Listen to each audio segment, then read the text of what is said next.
Não é o outro que me faz perguntas, sou eu mesmo que me faço. O que eu estou precisando mudar na minha vida, na minha história? Quantas coisas dão errado todo dia? Se você escolhe ficar nelas, você vai ficando aborrecido com o tempo, amargurado. Se você não é capaz de ver o lado bom da vida, você vai ficar sempre lá, aquela pessoa cabisbaixa, desinteressada e desinteressante também. É muito ruim a gente ficar próximo de uma pessoa assim, que não encontra motivos para a sua alegria, que não encontra motivos para a sua satisfação, que fica sempre pedindo o diamante do outro que não encontrou o seu. Não é justo com o outro, não é justo com você. Você tem o dom de garimpar esse diamante em você. Não queira garimpar não queira recolher o diamante que o outro alcançou. É seu, é sua luta. E outra, você pode até se iludir, o diamante que ele alcançou vai me trazer alegria. Não traz, não. O diamante da realidade só tem brilho aos olhos de quem o de fato produziu. Eu preciso produzir na estrutura da minha realidade um diamante por dia. Porque é com esse diamante na mão que eu encerro o dia. É com ele que eu enfrento a noite. E é com ele que eu recebo o dia de amanhã. Só que amanhã ele não serve mais. O diamante de hoje brilhou hoje. O diamante de hoje me enriqueceu hoje. Amanhã eu tenho que começar a luta toda de novo. Porque ele não sobrevive à luz do dia amanhã. Serviu para hoje. Amanhã a realidade será outra. Os problemas serão outros, as alegrias serão outras, os desafios serão outros. E eu preciso lá enfiar a unha nessa realidade e extrair o diamante do dia. Não é assim que funciona a vida? Não é assim que você precisa fazer lá no seu trabalho todos os dias? Se você insistir em ficar com a cara amanhecida, não vai conseguir nada. Se você chegar no seu trabalho amanhã, do mesmo jeito que chegou hoje, não espere muito de você. Você tem de renovar antes de sair de casa esses motivos.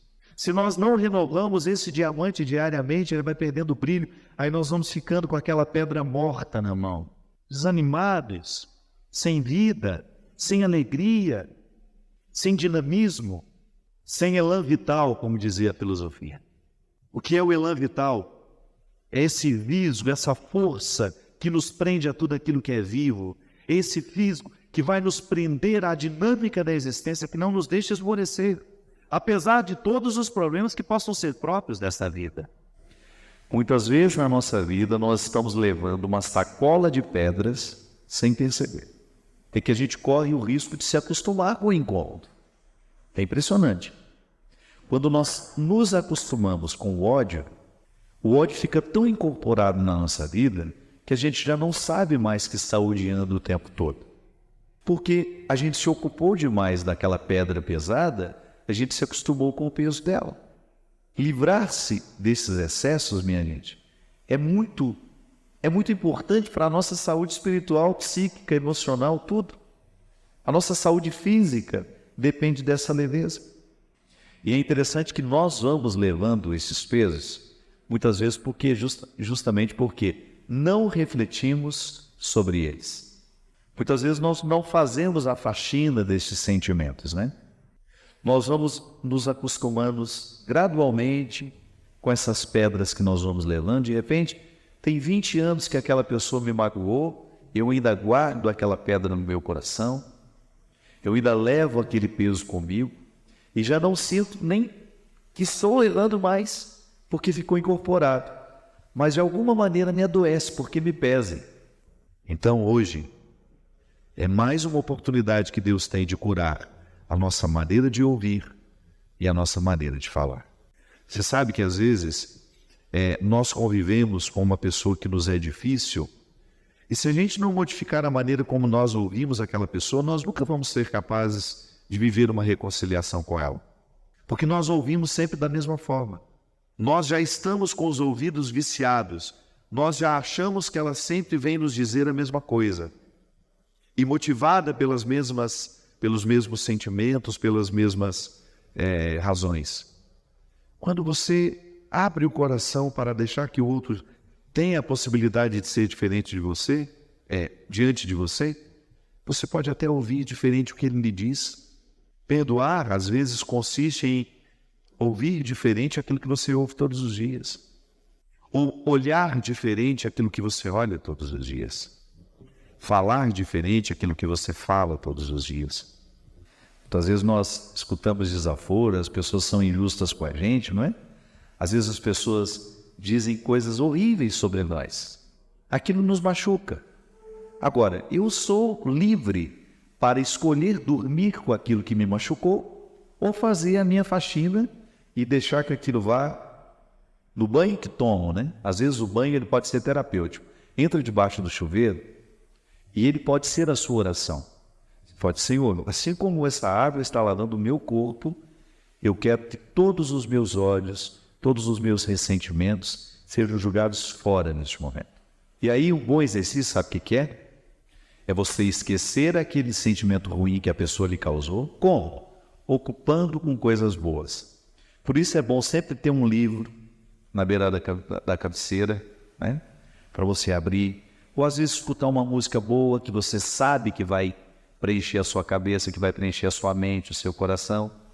Porque a partir do momento que você faz essa substituição, você está dando ao seu corpo a oportunidade de livrar-se, de metabolizar aquele mal que o outro tentou lhe fazer. Uma calúnia, uma fofoca, às vezes o outro não viu os bastidores da sua situação e já fez um julgamento seu. Às vezes o outro olhou muito apressadamente, né? Olhou depressa demais para você, teve aquele sentimento negativo, falou, te machucou, te magoou, disse coisas que foram desagradáveis de serem ouvidas. E aí você, antes de dormir, você entra em reconciliação consigo mesmo. Porque às vezes a gente não tem tempo de se reconciliar com o outro naquele momento. Mas você precisa reconciliar-se consigo mesmo. Porque o grande mal que o outro pode provocar em nós é justamente quando eu me torno um inimigo de mim mesmo. Quando o outro, dizendo um desaforo para mim, me machucando, ele provoca essa inimizade interior, então sim, aquela palavra vai surtir um efeito muito negativo sobre mim. E isso eu posso neutralizar com coisas boas. Escute uma boa música, leia um bom livro, mas não leve para a sua cama aquele desacato, aquela palavra maldosa, aquele sentimento negativo. E às vezes a gente traz isso de anos e anos e anos. Então, comece a livrar-se de tudo isso. Não leve mais esse saco de pedras, né? E às vezes você vai lá reconhecer, a partir desse momento que a gente está falando, você começa a reconhecer, é verdade. Tenho levado essa pessoa como um peso. Não. Você não merece isso. É por isso que o perdão é uma atitude, é um gesto profundamente reconciliador, que nos reconcilia com o outro, mas que nos reconcilia aqui, nessa dimensão interior também. Eu volto a me amar, eu volto a me cultivar. Eu não vou permitir que o ruim do outro venha crescer dentro de mim. Volto a dizer, as nossas libertações, às vezes nós temos tanta dificuldade dentro de casa. Nós temos dificuldade com o irmão, nós temos dificuldade com o pai, com a mãe, com o amigo. Por quê? Porque nós não fomos libertados na nossa cabeça, nós continuamos apegados a nós mesmos, às nossas misérias. Nós não nos trabalhamos para a liberdade, que a partir do momento que eu levo a sério a liberdade que Jesus provoca em mim, eu vou fazer de tudo para eu lidar bem com as minhas transformações. Aí eu organizarei melhor os meus lutos, eu terei condições de perder com um pouco mais de sabedoria, porque perder, todos nós estamos perdendo. Todos nós estamos perdendo o tempo todo, mas há ganhos, que se você quiser perceber, é só abrir os olhos. Eu tenho que buscar a pedra, o diamante que está no meio de tantos cascalhos, porque senão a minha vida vai perdendo sentido. A minha vida vai perdendo o brilho, vai perdendo o viço. Se na sua casa, se você não fizer a sua busca por ser o melhor filho, o esposo fiel, a esposa fiel, o irmão, isso vai perdendo com o tempo. E daqui a pouco você não acredita mais na sua experiência. Daqui a pouco você se dá o pior dos descréditos. Deixar de acreditar naquilo que você pode. Quando você deixa de acreditar naquilo que você pode alcançar de você mesmo, você está decretando a sua sentença de morte. Quando você se deixa levar por aquilo que é mais mesquinho em você, você decreta a sua sentença de morte. E não basta estar no meio dos outros. É preciso estar com os outros. Mas a gente só pode estar com os outros quando a gente conseguiu harmonizar no mais íntimo do nosso coração a nossa identidade, a nossa luta pessoal, o nosso autoconhecimento, esse crivo onde nada escapa ao questionamento da consciência, esse crivo pessoal onde você vai passar diariamente a sua vida. Será que eu estou sendo negligente? Será que eu estou deixando de buscar essa pedra preciosa? Será que eu estou insistindo em guardar aquilo que eu já alcancei de mim? Será que eu não estou ousando ir além? Como o velho boiadeiro levando a boiada, tocando os dias pela longa estrada. É assim que Deus nos quer, minha gente. Vida perfeita não temos, comunidades perfeitas não temos, mas a gente pode ser um bom garimpeiro. E mesmo estando rodeados de pessoas hipócritas, ou mesmo sendo nós o hipócrita na história, mesmo estando rodeados de um meio que nos estimula o tempo todo à busca dessa verdade, mesmo estando nos emaranhados da hipocrisia, da falsidade, nós podemos quebrar esse ciclo. Nós podemos fazer a diferença. Nós podemos enfiar as unhas na realidade e buscar este contentamento, essa satisfação de ser quem a gente é. Isso é liberdade, minha gente.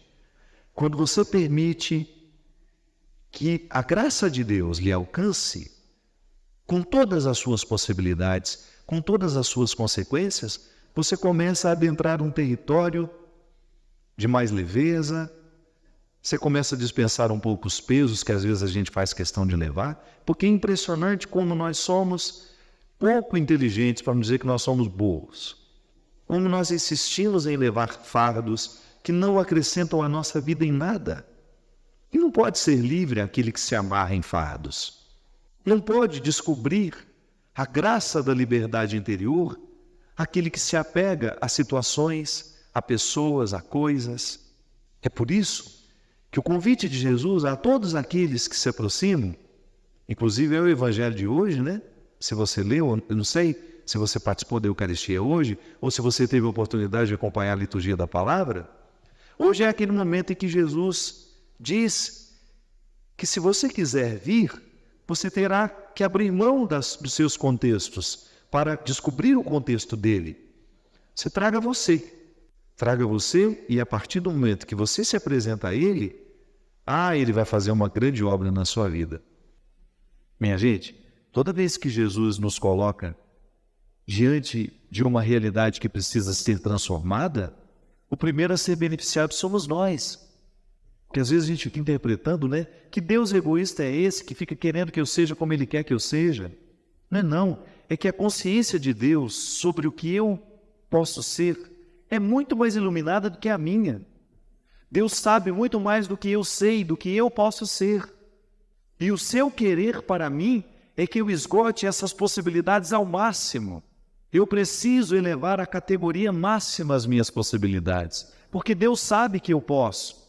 Ele sabe quais são os meus talentos, Ele sabe quais são as minhas possibilidades, as minhas aptidões.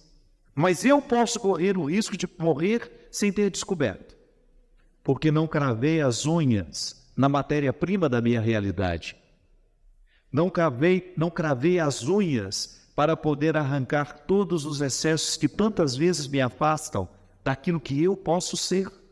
E muitas vezes me limito a ser um ser amargurado, mais ou menos, derrubado, porque não faço o enfrentamento para eu ser quem eu posso ser.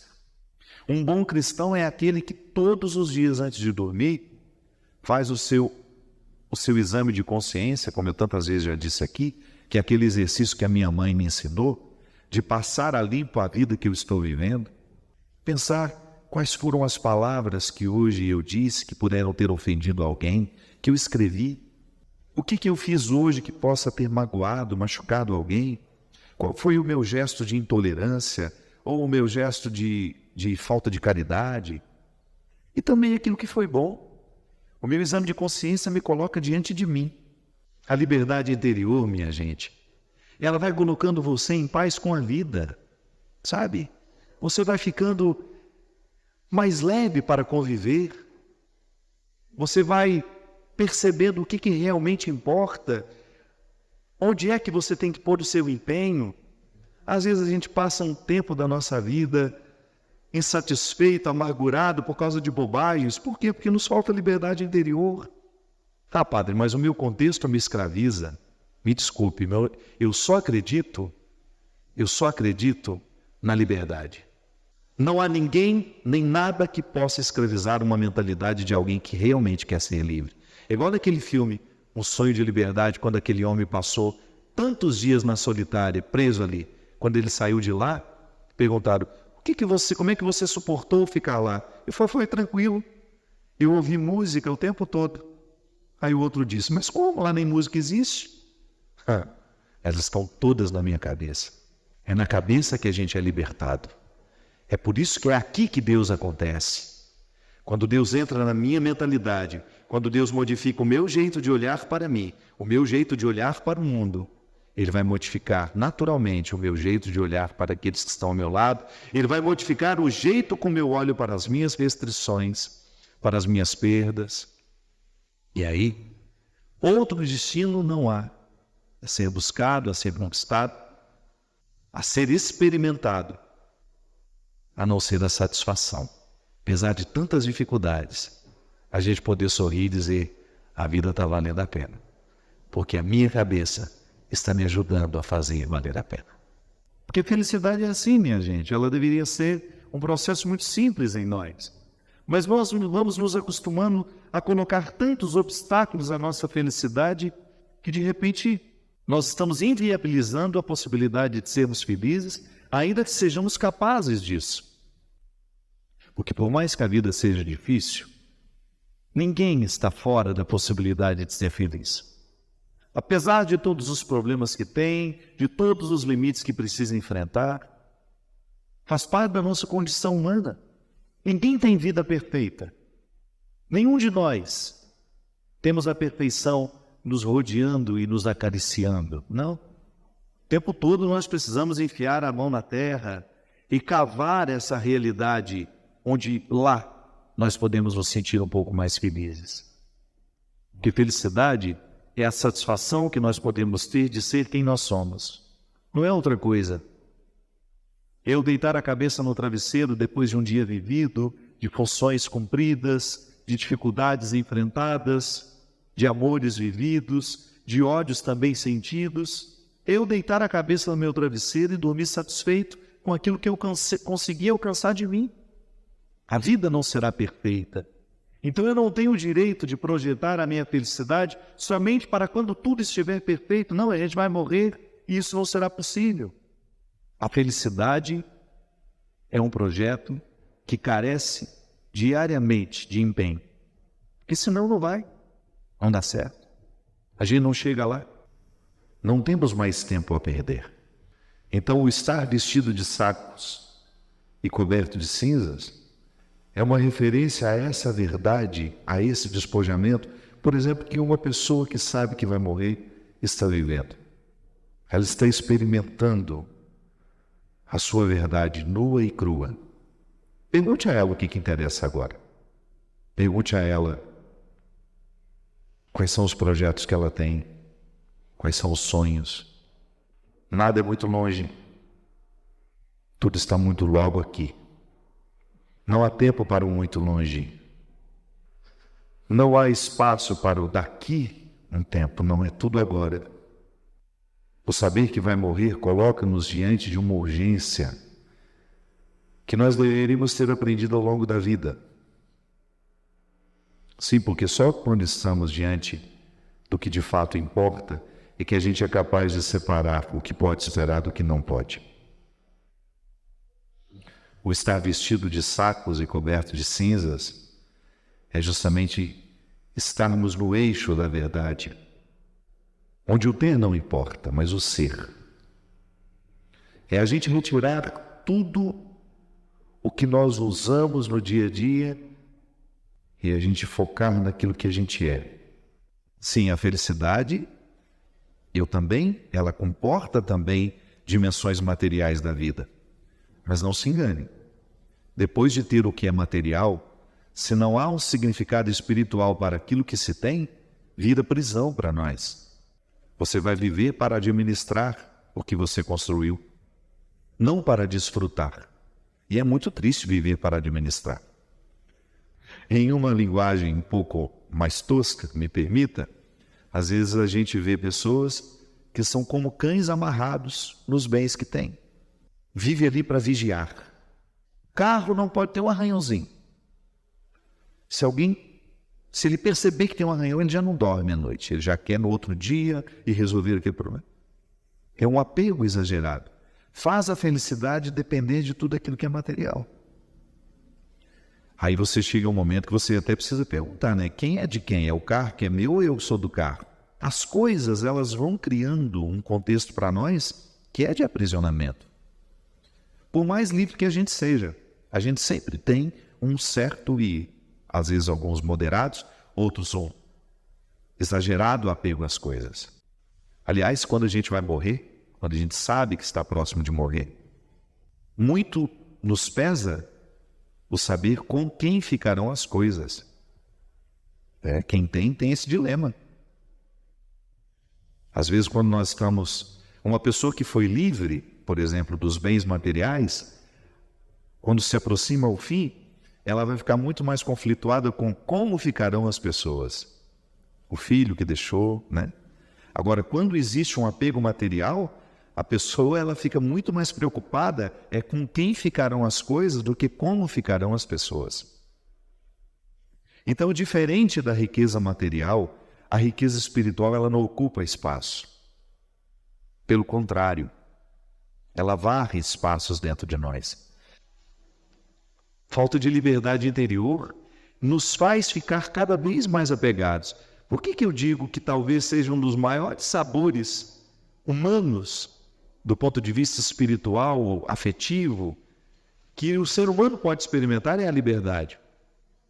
Porque a partir do momento que eu sou um homem livre, eu começo a me interpretar de um jeito certo. Eu começo a olhar para mim com o devido respeito, com a devida reverência. E eu começo a olhar para o outro também, permitindo essa liberdade. Porque quem é livre faz questão de provocar a liberdade em quem encontra. Minha gente, a liberdade interior talvez seja o valor máximo, o sabor máximo que um ser humano poderia experimentar. Ser livre interiormente facilita tudo. Até mesmo a nossa capacidade de administrar o sofrimento. Pode observar, muitas vezes nós sofremos porque somos apegados, nós não somos livres. Eu me apego a uma mesa, eu me apego a um livro, eu me apego a um sucesso, eu me apego a um emprego, eu me apego a uma pessoa. E aí eu me privo de viver a minha liberdade pessoal. Aí eu começo a sofrer. O que é o ciúme? É um apego desordenado a uma pessoa, a uma situação, a um objeto. Tem gente que tem ciúme do carro e fica bravíssimo, perde todo o equilíbrio quando fica sabendo que alguém usou o carro dele. Ou quando teve um risquinho ali, ele perde a paz, ele não dorme.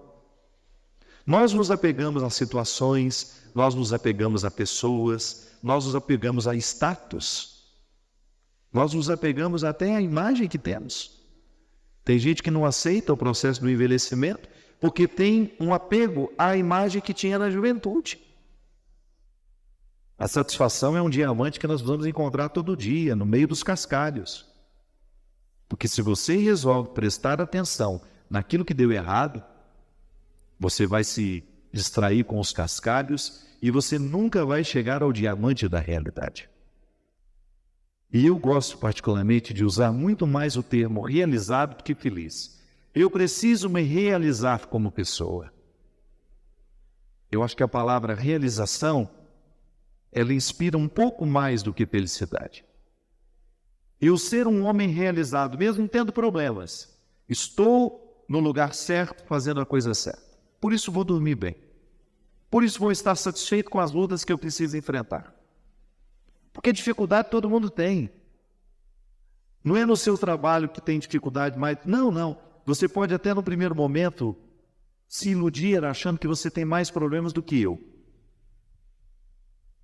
Cada um tem a sua quantia. E se a gente for ter a honestidade de contar, nós vamos descobrir que nós temos problemas muito parecidos.